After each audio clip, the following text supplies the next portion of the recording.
In a time when wishes were still potent and magic coiled like mist in the deep woods, there lived a king whose daughters were all beautiful. But the youngest princess, Isabella, was so lovely that the sun itself, which had seen so much, was astonished whenever it shone upon her face. Her beauty, however, was a gilded cage for a spirit that was proud, selfish, and easily bored. Near the king's castle lay a great dark forest, and in this forest, under an old linden tree, was a well. When the day was very warm, the princess would go out into the woods and sit down by the cool water's edge. Her favorite pastime was to take a golden ball, throw it high into the air, and catch it again as it fell. It was her most prized possession, a gift from her grandmother, a perfect sphere of polished gold that glittered with a light all its own. One afternoon, things did not go as planned. The princess tossed her golden ball, but this time she misjudged its arc. It soared, a tiny sun against the blue sky, then fell, not into her waiting hands, but bounced once on the mossy edge of the well and tumbled directly into the dark, deep water. She watched it go, her eyes wide with horror as it vanished into the depths. The well was so deep, so impenetrably black, that she knew she would never see it again. She began to weep. Her beautiful face crumpled in despair. Her sobs grew louder and more pitiful, echoing through the quiet woods. She cared not for who might hear her. She cared only for her lost treasure. As her tears streamed down her cheeks, a small gruff voice suddenly spoke from the water's edge.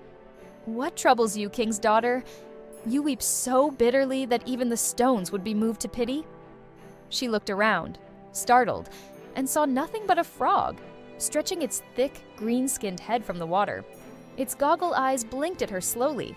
"Oh, it's you, is it, old water splasher?" she said, her voice dripping with disdain. "I am weeping for my golden ball, which has fallen into the well." "Be calm," answered the frog. "I can help you, but what will you give me if I fetch your plaything for you?" "Whatever you desire, dear frog," she exclaimed, her hope suddenly renewed. "My clothes, my pearls and jewels, even the golden crown I am wearing." The frog replied, "Your clothes, your pearls and jewels, and your golden crown are not for me. But if you will love me and let me be your companion and playfellow, sit by you at your little table, eat from your little golden plate, drink out of your little cup, and sleep in your little bed. If you will promise me this, I will go down and bring your golden ball up again." "Oh, yes," she said quickly. "I promise it all, whatever you wish, if you will only bring me my ball back." She thought to herself, "What nonsense this silly frog talks. He lives in the water with other frogs and croaks. He cannot be a real companion to a human being." Having received her promise, the frog put his head down and dived deep into the well. A few moments later, he came swimming up again with the golden ball in his mouth and tossed it onto the grass. The princess was overjoyed to see her beautiful toy once more. She snatched it up and, without a second thought for the frog, ran away with it. "Wait, wait!" cried the frog. "Take me with you. I cannot run as you can." But it was no use. She did not listen to his croaking. She hurried home to the castle and soon forgot all about the poor frog, who was forced to return to his well alone. The very next day, as the princess sat at the dinner table with the king and all the courtiers, eating from her little golden plate, something came creeping, splish, splash, up the marble staircase. When it reached the top, it knocked on the door and cried in a tiny, pleading voice, "Princess, youngest princess, open the door for me." She ran to see who was there, but when she opened the door and saw the frog, she slammed it shut in a great hurry and sat down at the table again, her heart beating with fear and disgust. The king saw that she was flustered and asked, "My child, what is the matter? Is there a giant at the door who wants to carry you away?" "Oh no," she replied. "It is no giant, but a disgusting frog." "What does a frog want with you?" asked the king. "Oh, dear father, yesterday as I was in the forest sitting by the well playing, my golden ball fell into the water, and because I cried so, the frog brought it out for me. And because he insisted, I promised him he should be my companion, but I never thought he would be able to come out of his water. And now he is outside there and wants to come in to me." Just then, there was a second knock, and a voice cried out, "Youngest king's daughter, open the door for me.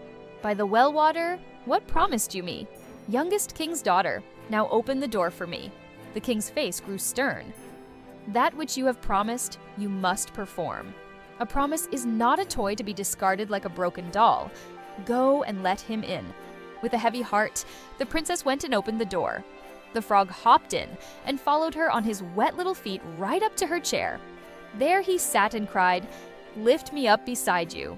She hesitated, her face a mask of revulsion, until her father commanded her. Once the frog was on the chair, he wanted to be on the table, and when he was on the table, he said, "Now push your little golden plate nearer to me that we may eat together." She did as she was told, but it was easy to see that she did not do it willingly. The frog enjoyed his meal, but every bite the princess took seemed to stick in her throat. At last he said, "I have eaten and am satisfied. Now I am tired. Carry me into your little room and make your little silken bed ready, and we will both lie down and go to sleep." The princess began to cry, for she was afraid of the cold frog, which she did not dare to touch, and which was now to sleep in her own beautiful, clean little bed. But the king grew angry and said, "He who helped you when you were in trouble ought not to be scorned by you afterwards. A king's daughter keeps her word." So she took the frog between two fingers, a look of utter disgust on her face, and carried him upstairs. She walked into her room, a chamber of silk and velvet, and in a fit of pure anger, she threw him with all her might against the wall. "Now you will be quiet, you odious frog," she screamed. But as he fell, he was no longer a frog. Instead, standing before her was a handsome prince with kind and beautiful eyes. He told her that he had been bewitched by a wicked enchantress who had turned him into a frog. He was cursed to remain so until a princess would take him from the well and let him eat from her plate and sleep in her bed. "You," he said, his voice full of a strange gratitude, "have broken the spell."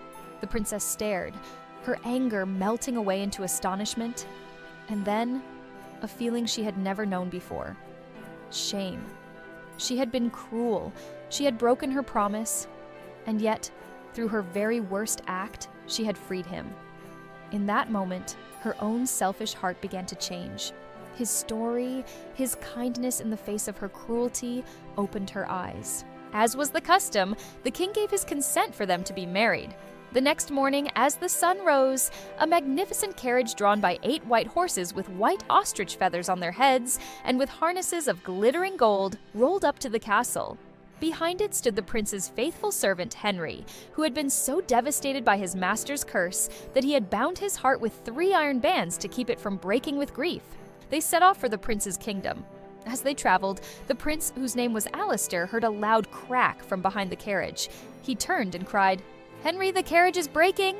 "No, master," Henry replied. "It is not the carriage. It is a band from my heart, which I bound in my great grief when you were a frog in the well."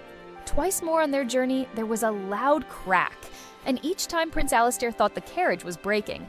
But it was only the remaining iron bands snapping from faithful Henry's heart, now that his master was free and happy. Princess Isabella, sitting beside her new husband, learned that a promise kept is more precious than any golden ball, and that true beauty is not found in a flawless face, but in a kind and noble heart.